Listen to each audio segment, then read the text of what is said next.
Live questions, please join me in the middle of the room. We're going to fire them away here at Semi for as many as we have, please. And we want to keep it nice and quiet over there in the back. We want to give people at least 15, 20 minutes to fire off their questions. Let's go for it, Kathy. You kick us off. And I'll be holding the mic the whole time, you guys, the whole time, just to keep things moving. Okay, here we go. Thanks for coming. Thank you. Thank you very much. So I'm really excited. I had to be first in line. So I've been excited since I went up to Olympia when you announced your candidacy. Thank you. Thank you. The question I have for you, I see united we stand. Together we can. Together we can. I understand we have 800 school board vacancies or opportunities for candidates in Washington State. And it's not a secret that you're behind the parents. And it seems like it would be a perfect marriage for us to plan our ground team, execute, and have a victory. And we can move right on to the following year with that. Absolutely. What do you have to say? No, I mean, well, you're absolutely right. So I support Moms for America, Moms for Liberty, and they've been very supportive of me. I signed an agreement with them. The key to change is those community school board positions. We need to move and rally, and I'm sure you guys are doing it. My party, and I'll step out of governor candidate and put on my Benton County Republican Party chairman hat. We will be endorsing, we're going to continue to endorse school board members. We're going to train them. We're going to empower them. We have a research committee, so that is ready. I'm writing a strategic plan, a 6-year strategic plan for the Benton County Republican Party. So that we're no longer reactive, we're proactive. So we're seeking out those candidates so we can place them when those openings happen. And if a school board is not performing to a standard, we have one right here who's been trained, very capable, very skilled, and they're going to be running in that next election, and they'll have the full support of our local party behind them. So that's the way to go. If I answered your question, mobilization and strategic, be proactive, not reactive. This is how we win. Beautiful. Just one question per person, and any extra questions, Simi's going to be available to socialize, hang out, meet and greet for about 60 minutes. So please, next question. Good evening. Thanks for coming and talking to the folks, and thanks everybody for being here. My name's Bruce Barnes, and we've got something in common. We're both hunters. You were a hunter in the military. I'm an actual hunter in the field. Thank you. We've got a broken fish and wildlife situation here in the state of Washington. Anybody that hunts and fishes knows that. We've also got redundancy of agencies. The Department of Natural Resources, Department of Ecology, and Fish and Wildlife could all be combined. My suggestion to you, if you run for governor or get elected, we've got 39 counties in the state of Washington. We need a wildlife congress. There needs to be an elected representative that's voluntary from each county. Those people get to appoint the game commission, not the governor. The governor could only appoint the director, which could be fired by the game commission by the people that own the wildlife, which is all of us right here, right? And the fish in the state. That's not the way it's going right now.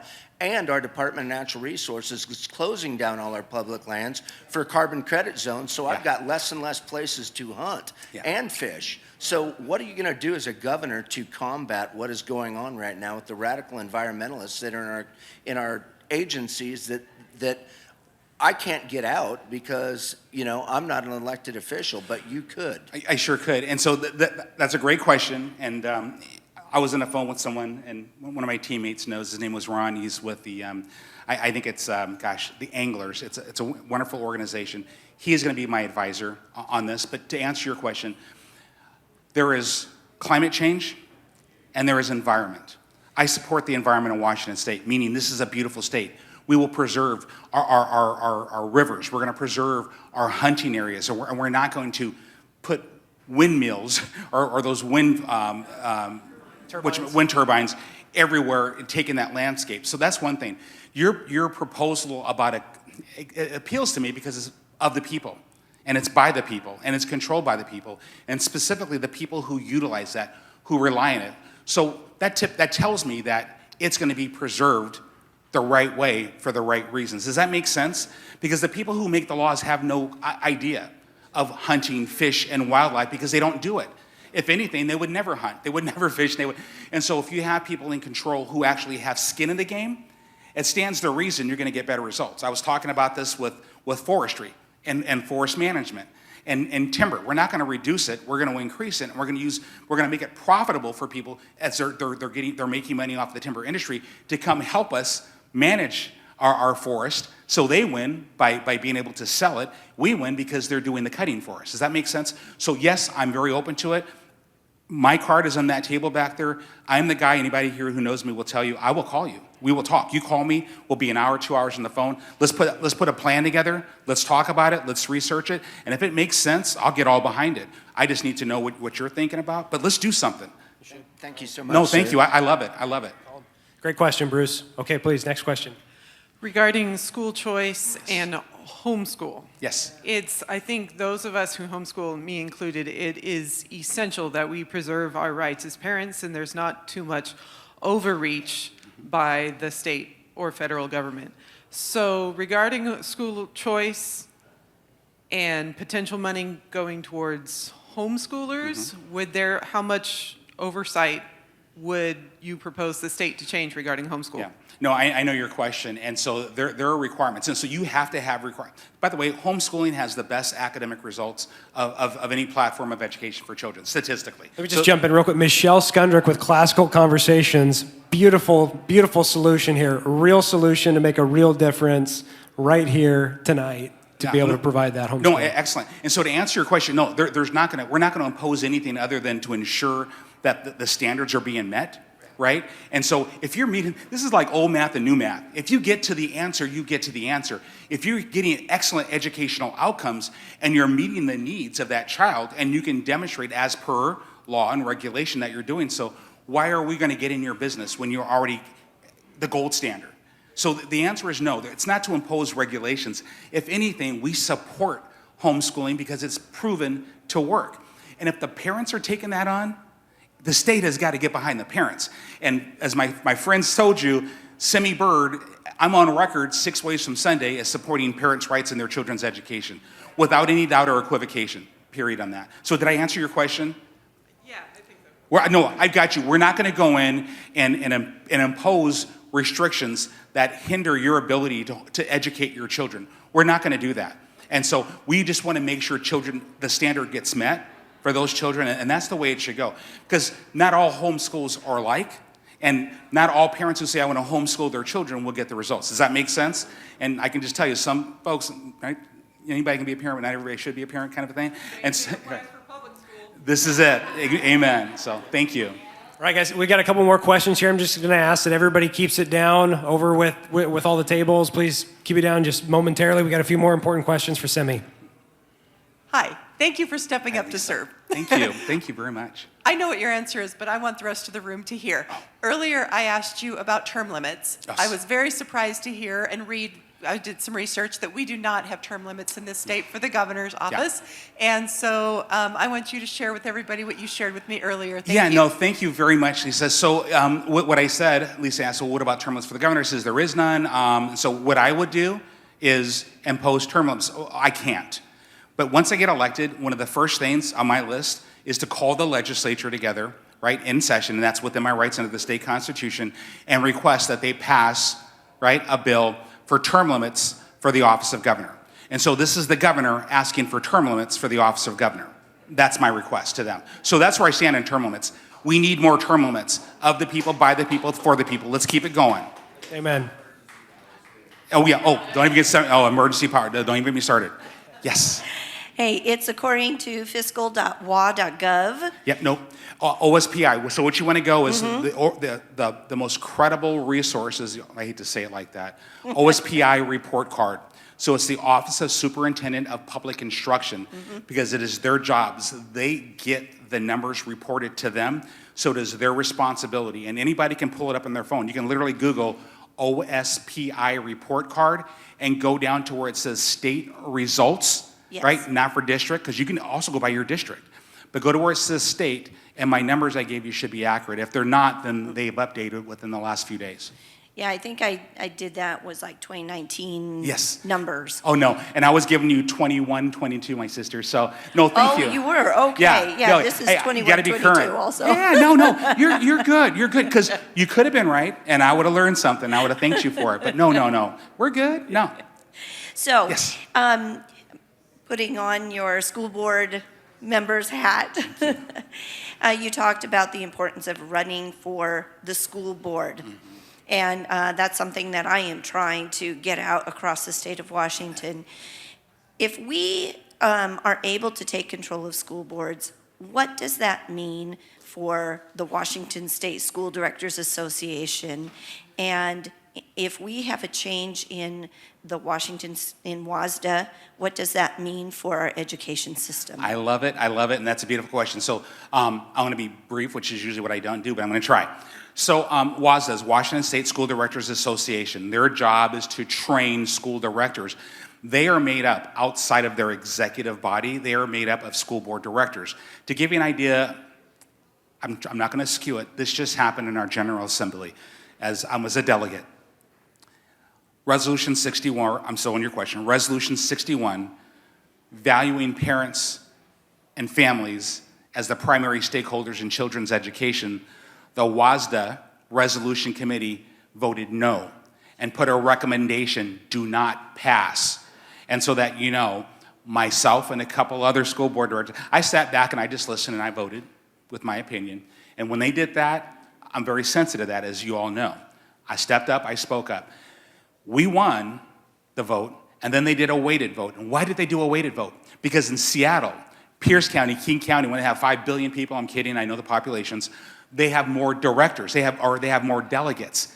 And so the weighted vote, they counted each one of them. So I was the one delegate from Richland, Seattle, and Bellevue, those schools, they had all kinds of delegates, so they won.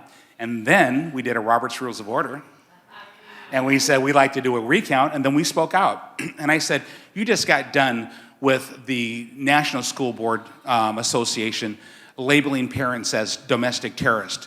And now what you're saying is you want to pass a resolution or not pass a resolution that values and respects parents and families as their primary stakeholders in children's education. You can tie that 50-pound weight around your neck and go swimming. I will not dive in with you. And several other board members. So after we gave our little round of rhetoric, we took the vote and we got it passed. So there's a resolution now supporting parents' rights in their children's education. Good question, Jennifer.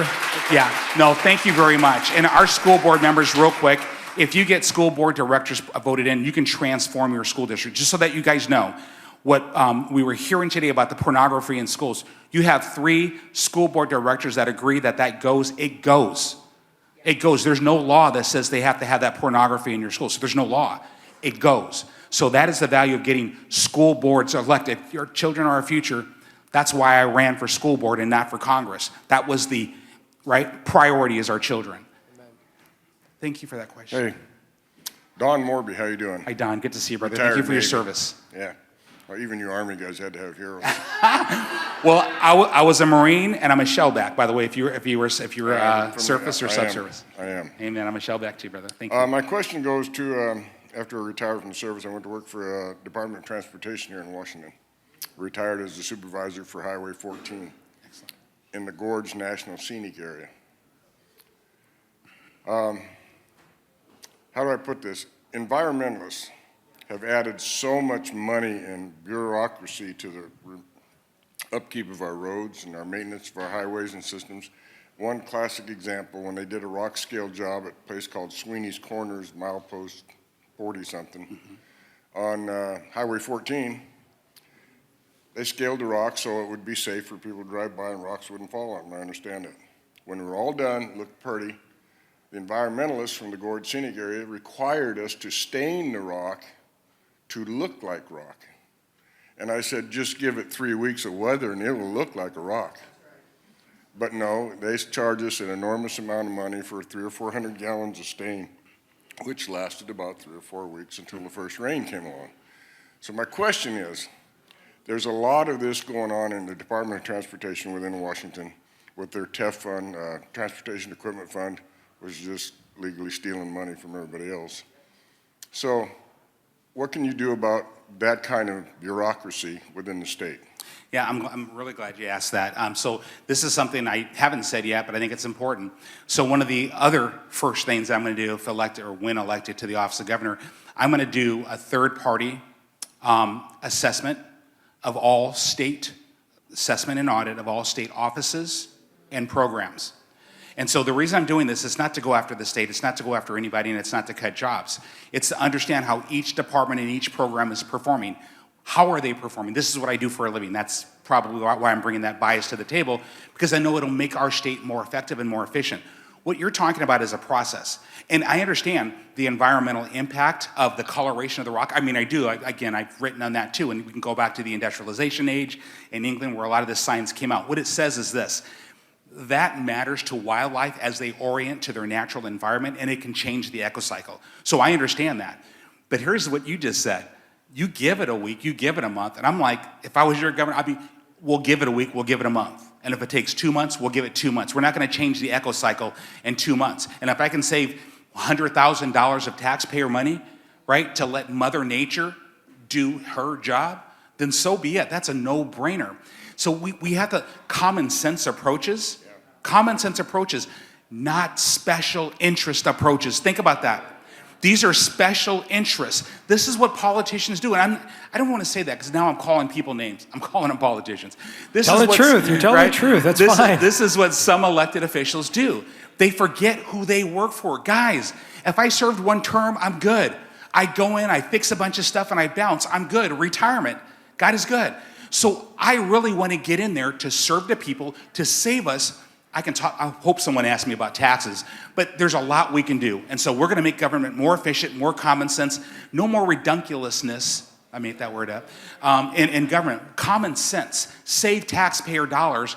I think taxpayers would appreciate that. So the environmentalists can scream as much as they want to.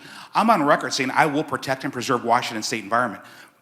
Right? For Bruce, I think was the hunter, right? It's for everybody. This is our beautiful state. Who would not want to preserve our environment? But we're not putting people out of work. We're not going to spend billions of dollars or something that hasn't been even scientifically proven yet. We're going to go with common sense. You bring me some knowledge, like we did earlier. You got something that's different than what I think I know. I will listen. I will listen. Thank you, brother. Thank you, Don. Thank you. And again, thank you for your service, my man. Okay, our last question. Good. My question regards school safety. Yes. We have been a failure. Israel has a very safe program for their children. Would you like to discuss the pros and cons? Yes, so I've actually been to Israel. I worked in Israel. I trained, well, I won't say what I didn't, but I worked in Israel. I've been there several times. And so, yes, so Israel is unique because Israel is a nation at war 24/7, even when they're not at war. And so you go to the mall, and it's beautiful, the IDF, the Israeli Defense Forces, you'll see these young, beautiful children, teenagers, right, with Uzis and M16s, and they're in their regular jeans and a t-shirt or a blouse, and they're walking in the malls. And every single one of their malls, they have the little arms detection and x-ray and all these different things. So they have to be that way. So I appreciate the fact that they're putting safety first, but this is America. And what I will say to this, there's another way to do it. So I can get as geeky, and I won't make this long. I can talk about CCTV. So when I said I was a special, maybe I didn't say, I was a Special Forces Engineer Sergeant before I went into Special Forces Intelligence. My subject matter area of expertise is vulnerability. I'm looking around because I don't want to, even though I can talk about anything, I do not like to talk about things that are classified. So I will say it this way. I can go to a dam, I can go to a nuclear plant, I can go to the Port of Seattle, I already know the vulnerable parts. How to take out a port, how to take out a dam, how to take out, that's my specialty, right? And I can go into deeper detail. So vulnerability analysis and assessment, we are doing that right now in my school district. I made the proposal that we hire a subject matter expert who specializes in that. This is an individual team of specialists to come in and look at all of our school security platforms. What is the combination? It's the same thing I did on borders and with the Bangladeshi border guard, right? And so there are so many things that we can do. CCTV, access, doors closed, run, hide, fight is the Homeland Security national active shooter. We train our teachers and our students every year.